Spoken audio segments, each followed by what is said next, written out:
Today we used whiteboards, erasers, and the markers just to be able to have all students responding to the prompts instead of them having to sit and just listen to the teacher cold call one student at a time. I think you also saw a lot of the cold calling, so a lot of verbal.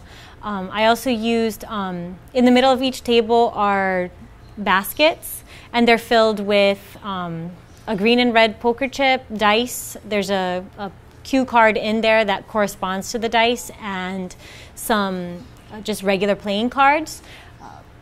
Throughout the weeks, I always will end up putting in new manipulatives. One of the newest additions is the Post-it notes.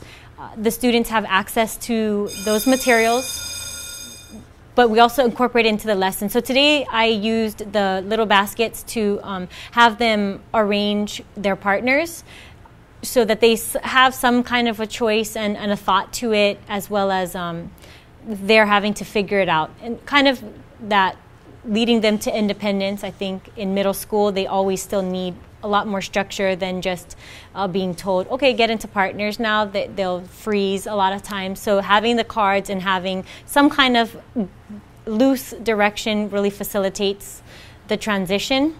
And at the end of the lesson today, one of the exit slips that I used was just the simple parking lot on the board for them to park their questions that they still had about the lesson, where they were still confused. And I did happen to go and read the parking lot, and I was surprised to see some of their own reflections. They're developing in their ability to reflect on what they don't understand and what they do understand.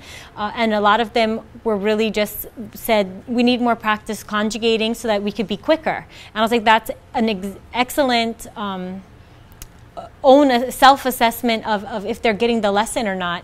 So, and that's something simple that I try to do a lot, and trying to incorporate Post-its in more often.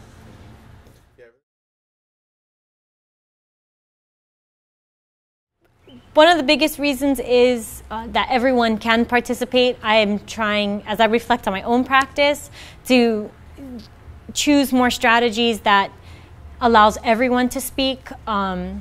So for today's lesson, the whiteboards are engaging for the students, especially when we're learning a lot of procedural knowledge. They can doodle a little bit on the side, as well as still have the required on-task material. And I think just like in the real world, even when I'm in a lecture or listening to something, I'm usually drawing on the side, or I'm still listening and participating, but it also mimics real life. I think the whiteboards are very forgiving because you can erase them immediately without having to feel like, oh, I just am totally having to erase my notes.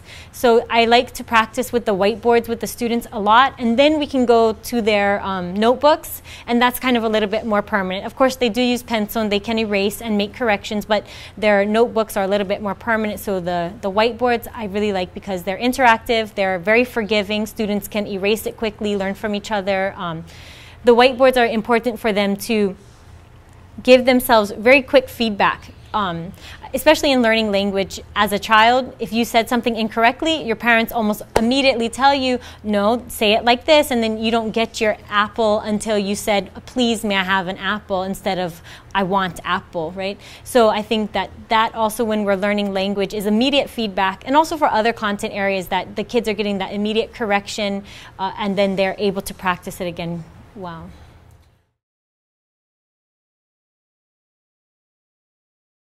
I like how they're not messy. Whiteboards are clean. That's pretty easy cleanup also. I like how students can correct them very quickly and rewrite again the correct answer. I like it that they're engaging. The little baskets on the tables, I can talk to that a little bit. I like how the students are always curious about what's inside, so that's immediately I know that they always go in, and and a lot of the boys, the male student in particular, will sometimes just play with the materials. And as I've gotten older in teaching, instead of just correcting the male students so much, I've learned to just let them go. As long as they're quiet and I can tell that they're on task and listening, I've noticed that males, I think, are much more kinesthetic than females, and they just need to be doing something with their hands. And so oftentimes I've seen the males like holding the poker chips or just playing around with the dice, but then when I do call on them and they're right on task, or I'll go check their work and I'm like, oh, you do have half of your assignment completed, okay, let's get the other half. And it's I think it's a useful tool, having those baskets and kind of those kinesthetic manipulatives that they can just use during the lesson to help them maintain their focus and focus their energy also on class. Because the male student and the female student are both very, very different. And so I'm also trying to reflect on ways to engage all types of learners. So I do like the baskets because they're colorful, adding color to the room.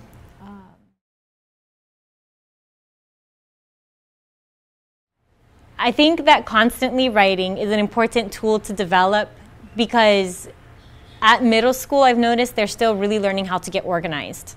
And being able to use their whiteboards to organize their thoughts, and then before they go and talk, it makes a lot more sense to them. They've seen it, they've tried it, they've heard the correction the correct way, and then they can correct it. They see their work again, and then they'll go and do the partner work. So when they're released to do the partner work, I'm not there listening to every student, but they have had enough practice in modeling and self-correction that I've